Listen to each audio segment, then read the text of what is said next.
Hello दोस्तों, आप सभी का हमारे यूट्यूब चैनल एग्ज़ाम पथ में बहुत बहुत स्वागत है।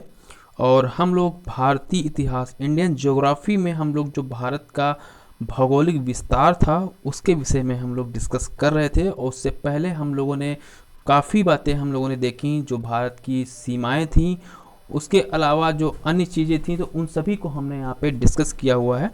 और उसी के क्रम में आज हम लोग जो डिस्कस करने वाले हैं वो आपके जो उत्तरतम और दक्षिणतम, पूर्वोत्तम और पश्चिमतम जो बिंदु होते हैं, ठीक है, उनके बारे में हम लोग आज बात करेंगे, जो कि आपके एग्ज़ाम की दृष्टि से काफ़ी ज़्यादा महत्वपूर्ण है। चलिए, सबसे पहले हम यहाँ पे बात कर लेते हैं कि क्षेत्रफल की दृष्टि से जो स्टेट हैं उनका क्रम क्या है, क्योंकि ये क्वेश्चन कई बार आया हुआ है। ठीक, तो ये आप सभी के लिए इम्पोर्टेंट है।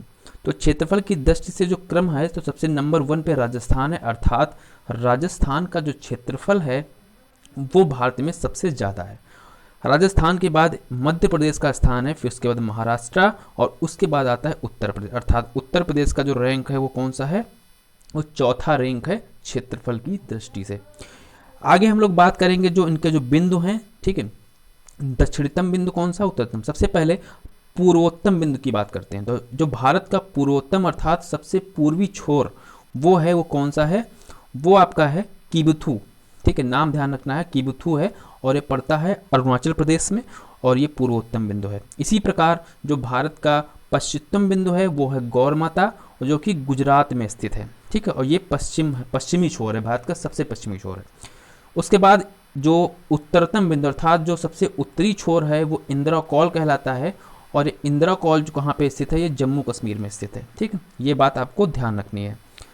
इसके बाद जो सबसे आखिरी बिंदु है, जो इसको हम दक्षिणतम बिंदु कहेंगे, वो आपका कहाँ स्थित है, वो ग्रेट निकोबार द्वीप में स्थित है, और इसको बोलते हैं इंदिरा पॉइंट। क्या बोलते हैं, इंदिरा पॉइंट बोलते हैं।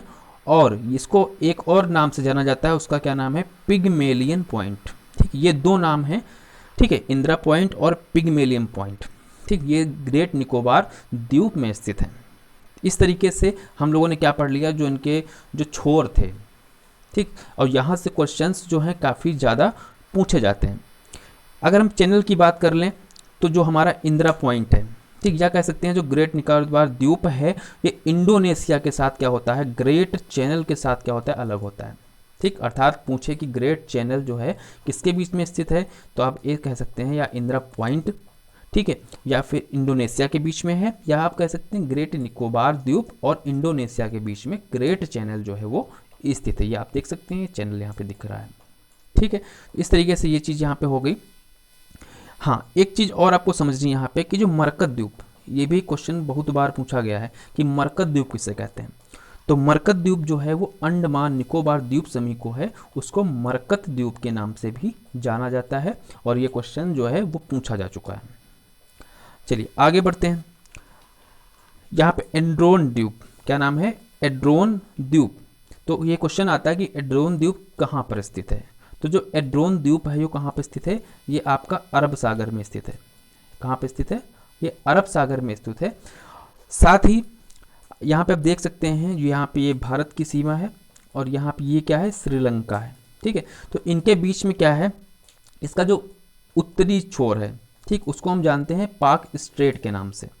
जो इसका नॉर्थ छोर है या उत्तरी छोर है उसको हम पाक स्ट्रेट के नाम से जानते हैं, और जो इसका दक्षिणी छोर है उसको हम बोलते हैं मन्नार की खाड़ी।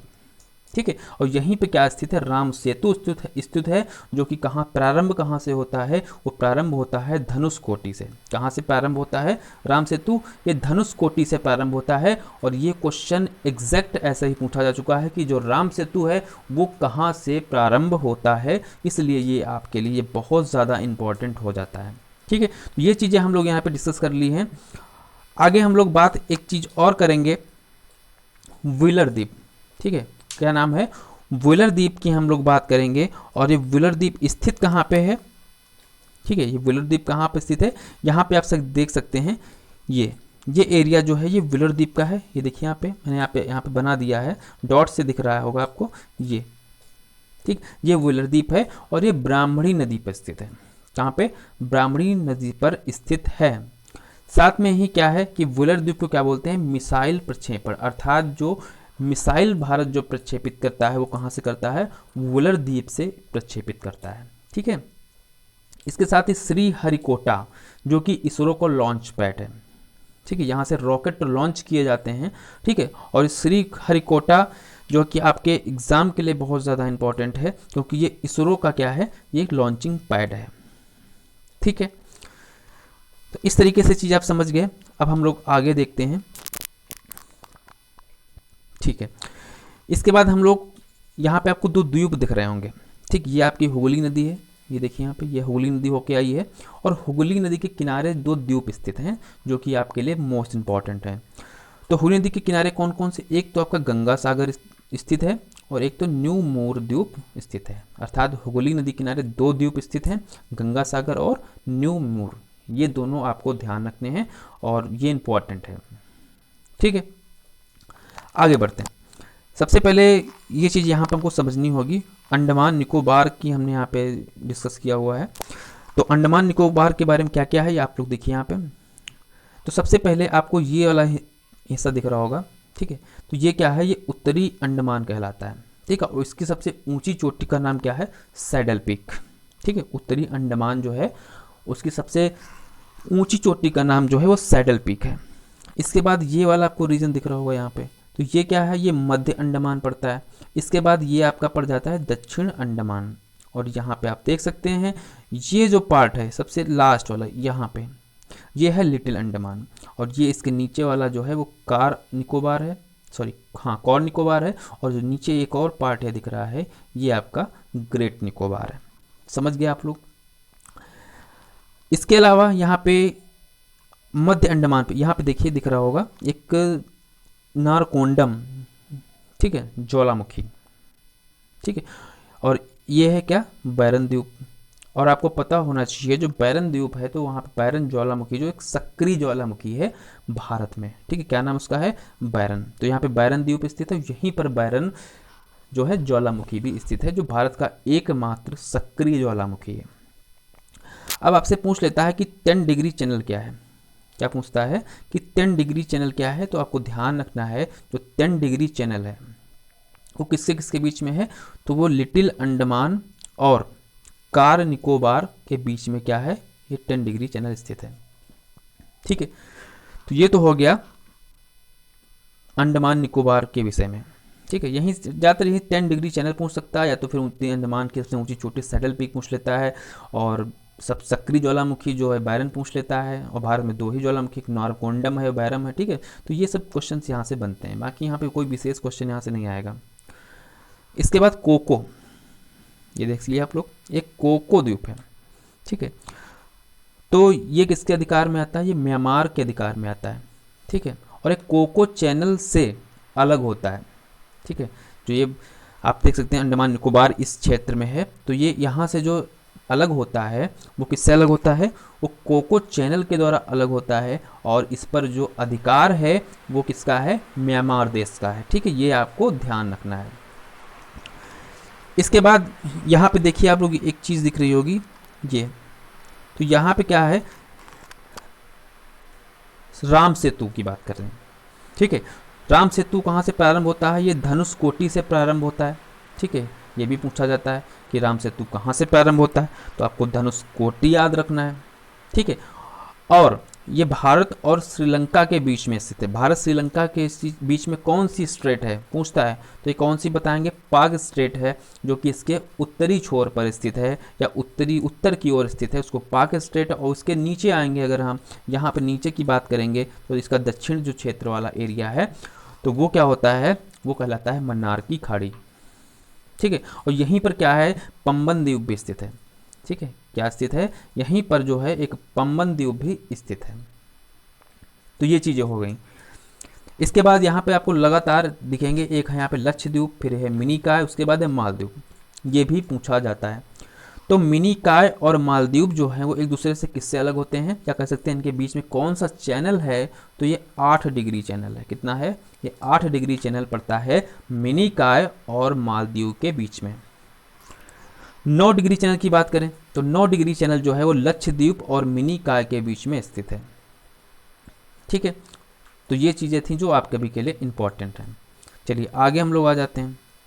अब यहाँ पे हम डिस्कस करने वाले हैं जो कि पूछा जा सकता है, फ्रांस और पुर्तगाल के अधीन क्षेत्र। भारत के कुछ ऐसे क्षेत्र थे जो फ्रांस और पुर्तगाल क्षेत्र के अधीन आते थे। ठीक है, चलिए यहाँ सबसे पहले मैप से देखते हैं। देखिए यहाँ पे आपको माहे दिख रहा होगा, क्या दिख रहा है, माहे दिख रहा होगा। यहाँ पे आपको यनम दिख रहा होगा, और यहाँ पे पांडिचेरी, और यहाँ पे कराईकल दिख रहा होगा। ठीक है, तो ये चारों जो क्षेत्र हैं, ठीक है, वो किसके अधिकार के क्षेत्र में थे? ये चारों हैं फ्रांस के अधिकार क्षेत्र में आते थे, अर्थात फ्रांस के अधीन थे ये चारों।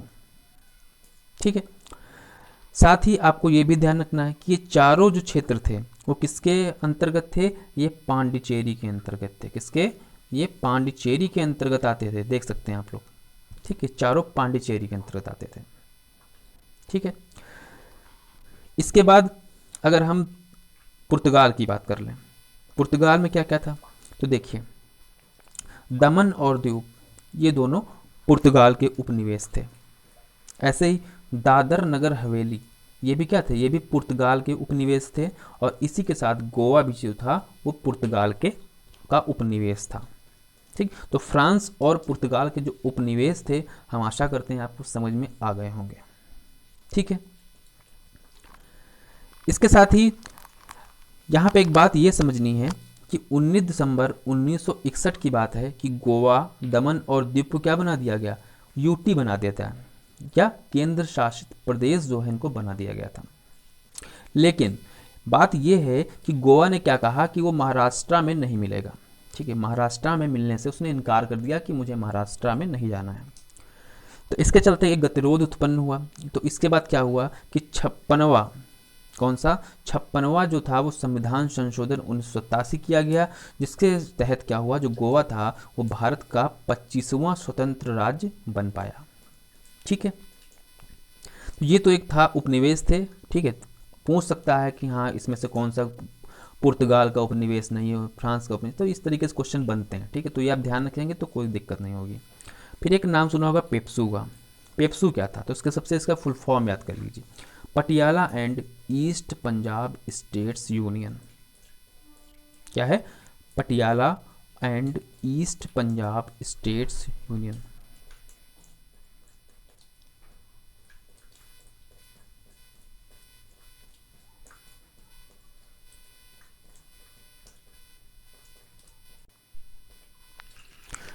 क्या इसका नाम है? Patiala and east Punjab state union इसका नाम है। ठीक है, और ये क्या था? ये 8 राजसी जो स्टेट्स थे उनको मिला के बनाया गया था। ठीक है, 1956 में क्या होता है आपको पता है कि राज्य पुनर्गठन जो आयोग था या कैसे दिन में जो आया था, ठीक है, उसके तहत क्या गया, जो पेप्सू था उसको किसमें? पंजाब में मिला दिया जाता है। ठीक है, ये आपको इसमें ध्यान रखना है। पेप्सू का पूछ लेता है, इसका फुल फॉर्म पूछ लेता है। ठीक है, बाकी ज़्यादा यहाँ पे कुछ विशेष नहीं है। और हाँ, ये जो क्षेत्र है वो किसके थे, जी आपको ध्यान रखना है। तो जो पांडिचेरी था वो तमिलनाडु के अंतर्गत आता था, कराईकल जो है वो तो भी तमिलनाडु के अंतर्गत था, और यनम आंध्र प्रदेश की सीमा में था, और माहे जो था वो केरल की सीमा पर स्थित है। ठीक, तो ये चारों जो हैं वो आपके लिए इंपॉर्टेंट हैं। आगे बढ़ते हैं। आगे हम लोग क्या करेंगे, जो सीमाएं थी, ठीक है, जो सीमाएं हैं भारत की, उनके जो तटीय क्षेत्र हैं, ठीक है, उनके बारे में हम लोग यहाँ पे डिस्कस करने वाले हैं। चलिए आप लोग देखिए यहाँ पे, ये आपको एक मैप दिख रहा है भारत का। ठीक है, तो मैप में क्या है, सबसे पहले एक चीज़ देखिए, जो भारत की तटीय सीमा होती है, भारत की तटीय सीमा होती है वो किस प्रकार होती है, आपको ये पता होगा कि ये टेढ़ी मेढ़ी होती है, इस तरीके से होती है। ठीक है, टेढ़ी मेढ़ी होती है। तो अब हम इसमें होता ये है कि एक आधार रेखा ली जाती है। ठीक, इसको मिलाने वाली एक आधार रेखा इस प्रकार ले ली जाती है, जिससे कि टेढ़ी मेढ़े जो क्षेत्र हैं उनको एक सीधी रेखा के आधार पे लिया जा सके। ठीक है, तो ये यहाँ पे आपको देखिए, तो एक आधार रेखा आपको दिख रही होगी। ठीक है, ये आपको सीधी लाइन में यहाँ पे एक आधार रेखा नजर आ रही होगी। ठीक, तो ये भारत की तटीय आधार रेखा है। इसके बाद आधार रेखा के बाद जो क्षेत्र आता है वो कौन सा क्षेत्र आता है, आपको एक डॉटेड लाइन से नज़र आ रहा होगा। ये हमने ग्रीन कलर से डॉटेड लाइन से बना के रखा हुआ है, ये देखिए आप लोग, ठीक है। तो इसको हम क्या बोलते हैं, इसको बोलते हैं प्रादेशिक समुद्री सीमा, ठीक, प्रादेशिक समुद्री सीमा इसको हम बोलते हैं। और इसका जो क्षेत्र होता है ये होता है 12 नॉटिकल मील। कितना होता है, 12 नॉटिकल मील जो इसका क्षेत्र होता है, ठीक है। इसके बारे में आगे हम और भी चीज़ें करेंगे। फिलहाल यहाँ पे एक चीज़ समझ लेनी है कि जो ये प्रादेशिक सीमा हो गई, और इसके जस्ट बाद में, इसके जस्ट बाद में क्या आता है, तो आपको ये गुलाबी कलर से दिख रहा होगा, ठीक है, गुलाबी कलर से दिख रहा होगा, ये आपको नज़र आ रहा होगा, और इसको हम बोलते हैं अविच्छिन्न मंडल, ठीक है। और इसकी जो सीमा होती है ये होती है 24 नॉटिकल मील, ठीक। इसके बाद नेक्स्ट आता है, नेक्स्ट सीमा तुम्हारी है, ये है अनन्य आर्थिक क्षेत्र। ये देखिए यहाँ पे अनन्य आर्थिक क्षेत्र है, और इसकी जो सीमा है वो होती है 200 नॉटिकल मील तक, ठीक। ये तीनों चीज़ें आपको ध्यान रखनी है कि कौन सी रेखा जो है या कौन सी सीमा है वो कितने किलोमीटर तक स्थित है। अब इनके बारे में हम लोग अलग अलग बात करते हैं कि इनमें क्या क्या भारत के अधिकार क्षेत्र में आता है। तो सबसे पहले प्रादेशिक समुद्री सीमा की हम लोग बात कर लेते हैं। तो इसके अंतर्गत भारत क्या कर सकता है, इसमें भारत को पूर्ण अधिकार हो सकता है। क्या है, प्रादेशिक समुद्री सीमा अर्थात 12 समुद्री मील तक तट से क्या होता है, भारत को पूर्ण अधिकार प्राप्त है, वो इसका किसी प्रकार से भी उपयोग कर सकता है, ठीक है। नेक्स्ट है आपका अविच्छिन्न मंडल। तो अविच्छिन्न मंडल जो कि 24 नॉटिकल मील तक स्थित है, इसमें भारत क्या अधिकार हैं, तो ये भारत क्या कर सकता है, इस अधिकार क्षेत्र में साफ सफाई कर सकता है या साफ सफाई का अधिकार प्राप्त है। इसके अलावा जो जहाज आते हैं, जो शिप आते हैं, ठीक है, तो उनमें क्या करता है, ये सीमा शुल्क की वसूली भी कर सकता है, ठीक है। उसके अलावा कुछ अन्य वित्तीय अधिकार भी जो हैं ये भारत को इस क्षेत्र में प्राप्त हैं। तो ये हो गया अविच्छिन्न मंडल। फिर आता है अनन्य आर्थिक क्षेत्र। इसमें क्या भारत को प्राप्त है, तो ये 200 नॉटिकल मील की सीमा में स्थित है, और इसमें भारत क्या कर सकता है कि संसाधनों का दोहन कर सकता है, अर्थात जो संसाधन है समुद्र में स्थित हैं, ठीक है, तो उनका ये दोहन कर सकता है, ये भारत को अधिकार प्राप्त है। इसके अलावा अनन्य आर्थिक क्षेत्र में भारत नए द्वीपों का निर्माण कर सकता है, और इसी क्षेत्र में भारत क्या कर सकता है, जो वैज्ञानिक अनुसंधान भी कर सकता है। तो इस तरीके से ये आपके जो तटीय सीमाएं हैं उनसे लगता हुआ उनके जो एक क्षेत्र होता है उनका अलग अलग उनको बांटा गया है, उसमें भारत को अलग अलग तरीके से अधिकार प्राप्त हैं, ठीक है। तो क्या क्या अधिकार प्राप्त हैं हम लोगों ने यहाँ पे पढ़ लिया है, और कौन सा अधिकार किस सीमा के अंतर्गत आता है वो भी हम लोगों ने यहाँ पे डिस्कस कर लिया है। आशा करते हैं यहाँ से क्वेश्चन आएगा तो आपसे गलत नहीं होगा, ठीक है।